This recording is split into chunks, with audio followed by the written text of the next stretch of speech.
Hi, in this tutorial I'm going to show you how to draw a house in LibreOffice Draw. So first we need to enable special toolbar. We need to go to View, we need to go to Toolbars, and here we need to enable Drawing Toolbar. Now I need to select Rectangle tool, so I click on it, and I will create here a simple rectangle. Then I go to Basic Shapes, and I select here Triangle.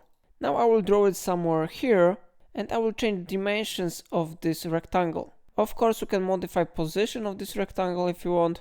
Okay, now I click on this one icon to show more properties, and on area settings I will change the fill color. So I click here and I will select here maybe dark orange, and then I select this rectangle and I will change the color maybe to light gold number 4. Okay, and now I click somewhere outside the rectangle and I will press Ctrl and zoom in this drawing. Then I select the triangle and I will modify dimensions again. So I will do it now. Okay, it looks great now.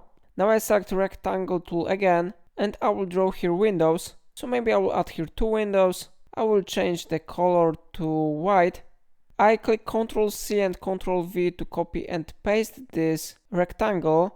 And if I will press Shift, the position of the rectangle will be correctly inserted here.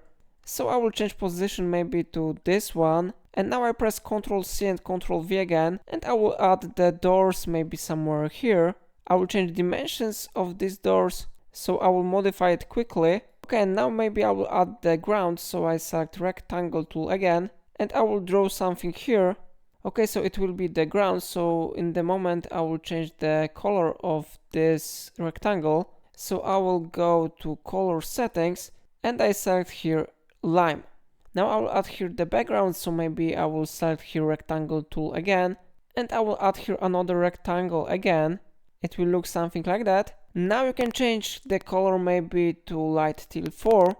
I will click right mouse button here, I go to arrange, and I select here send to back. Okay, and our drawing is finished. Of course you can modify the colors to another one. Maybe I will check how it looks with different colors. For example, I select this one color. So it is how it works. If I helped you to do it, remember to like this tutorial and subscribe my channel, and please let me know in comment if it solved your problem.